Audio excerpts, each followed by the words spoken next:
Religious education has always been near and dear to my heart. Shortly before I was granted preliminary fellowship by the MFC, I took a course at Star King School for the Ministry on faith formation, past, present, and future, and I adored it. It was incredible to learn that the origins of Sunday school was actually to corral rowdy kids who were drinking in the streets on their one Sabbath day, since they made up a sizable portion of the labor market in the 1700s.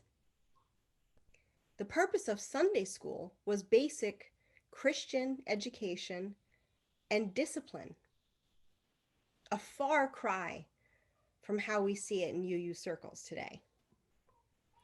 But even among UUs, religious education can take on patronizing tones. How can we be teaching our kids so that they're more engaged? How can we attract more kids? Or how can we attract more parents? These are questions I've heard as long as I've been in religious communities. But they're also paternalistic.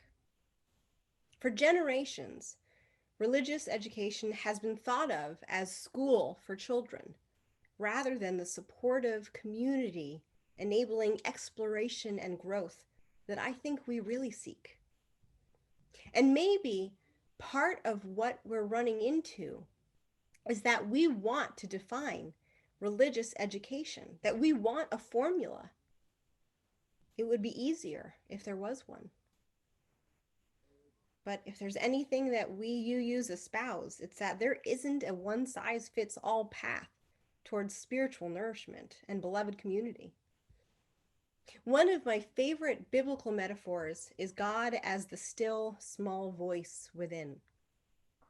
In the context, Elijah sees an earthquake, a fire, or raging winds, but God's voice was in none of them.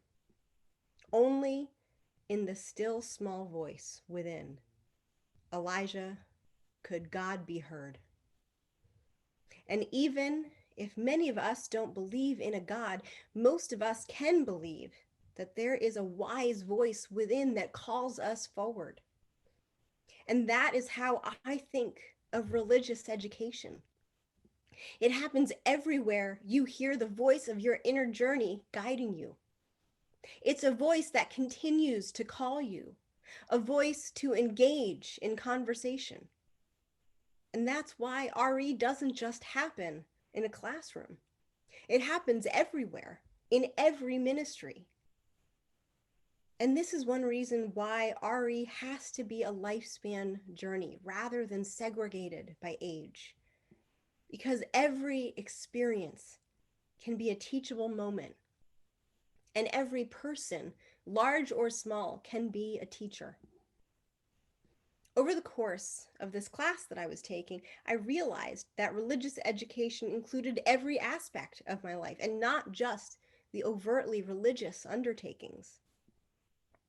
Religious education included both my Sunday school at First Presbyterian Church, where we created a children's board of trustees, and my youth theater organization, which taught me confidence, teamwork, and the power of music.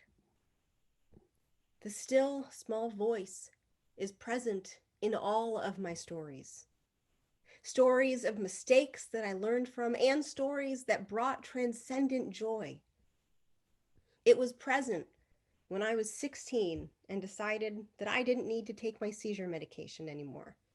And even more so when I learned the hard way that I really did need them. Because that day, I learned just how sacred my body is, and how at the end of the day, the only person who is responsible for it is me. It was present the first time I performed in a musical, too, finding a joy so transcendent that it helped me to discover who I was and who I wanted to be. And it was with me when I heard ministry call me into Unitarian Universalism. But most importantly, It was with me in all of my friendships that I formed. Religious exploration is a subtle but transformative voice that comes from deep within. It's all of our stories. And we have a collective voice that calls to us at UUCIL also, because we have a collective story made up of all of our individual stories of transformation. And it's so much bigger than what happens in a classroom. Religious exploration happens whenever we congregate, whenever we sing or run around the playground at our church. Religious exploration happens when beloved members pass away and when conflict has taken a toll.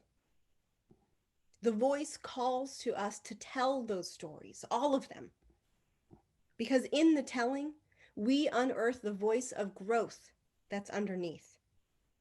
In the telling, we begin a conversation with that voice.